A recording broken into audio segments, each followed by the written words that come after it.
take things to the next level with this modification. Prior to this point, all the tips, tricks, and tweaks that I've shared with you can help you maximize the effects of ketosis. They will help you flip the script from using blood sugar as your main energy source to burning fat. You probably have already lost quite a number of pounds prior to this point. So far, so good. But if you are serious about taking things to the next level, focus on the following modifications. Please understand that these modifications are not easy. It's a good idea to master all the previous videos first. Lock them down, know them backwards and forwards, incorporate them into your lifestyle. Get used to them. Once things have gotten easy and you've totally gotten used to the previous modifications, now is the time to level up. Start to regularize your meal times. You need to start giving yourself certain rules regarding your meals. If you notice that there is a certain pattern for your hunger cycles, get them down in writing. Try to make them regular. The key here is to strike a deal with yourself. If you don't eat within these fixed regular times where you're normally hungry, you resolve not to eat at all until the next period. This is a big break for a lot of people. But once you get over this hump, the fat seriously just melts off. It's unbelievable because you reduce your calorie intake quite a bit. And the best part is that once you get used to this, you don't even miss those calories. This is because you have resolved to know your hunger patterns and internal body clock schedule intimately. This takes quite a bit of self-awareness. This definitely takes quite a bit of time and effort. It's not like you know these already. Because a lot of people with shifting schedules are very distracted. It turns out that their bodies actually have fairly fixed hunger cycles, but they wouldn't know it because they are focused on their other schedules. They're focused on their work schedule. They're focused on going to and from their home.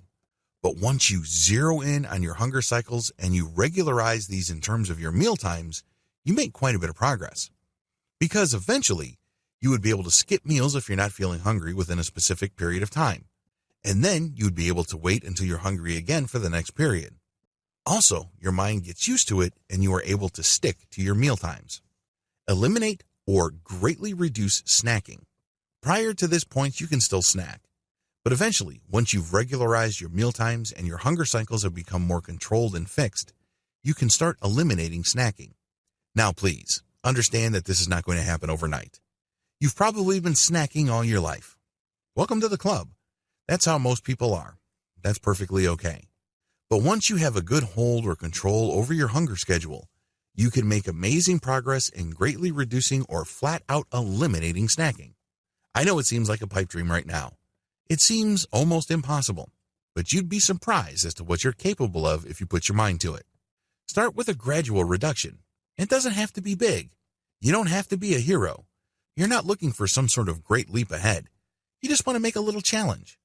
You'd be surprised as to how quickly you can do this because you've taken the right initial steps, which is to regularize your meal times. Eventually, scale down to 1 to 2 meals a day. I have to admit, if I were to tell you this up front, you will probably set you back. You probably would be thinking, this guy is crazy. This is not going to happen.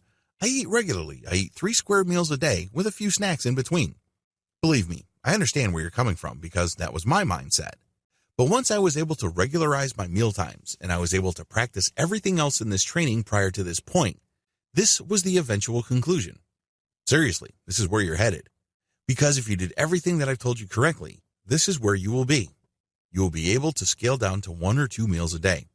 Obviously, you're going to scale down to 2. Then once that gets easy and predictable, scale down to 1. Now, why is this a big deal? Even if you load up on food on that 1 meal a day, you still cut out a tremendous number of calories from your diet. If you also adopt some sort of modest exercise program, this can go a long way in burning the fat off. By modest exercise, I'm not talking about you running a marathon. There's no need to do that. You don't have to become some sort of triathlete or fancy yourself as some sort of Iron Man or Iron Woman. No need to be a hero once again. You can just walk around the block, or you can bike around. It doesn't matter. Any kind of moderate exercise is enough to tip the scales, especially that you've reduced everything down to 1 to 2 meals a day. Scale down to 1 meal a day. In this section, I want to make it clear that this is not you going down to 1 meal every once in a while. This is not you going down to 1 meal a day 3 times a week. Instead, this is you scaling down to 1 meal a day as an iron rule. Now, this might seem a bit hard, and it is for a lot of people, but if you followed all the above steps, it's easier to get to this point than you can imagine. You've laid the groundwork, so making the transition is not really as abrupt and as hard as you think. What's important here is that when you decide to eat only once a day, it has to be a commitment. The deal is this: you choose to eat only within a certain time window. This is called intermittent fasting paired with a keto diet. When you make this deal with yourself, this means that if you go past the window, you're going to skip the meal. You wait until the next day. That may seem harsh, but when I started this, I was shocked at how easy it was because I would go by a whole day forgetting that I actually did not eat anything for the whole day. That's how natural it felt once you reach that point. That's the secret to intermittent fasting. It's a commitment to eat within a certain time frame.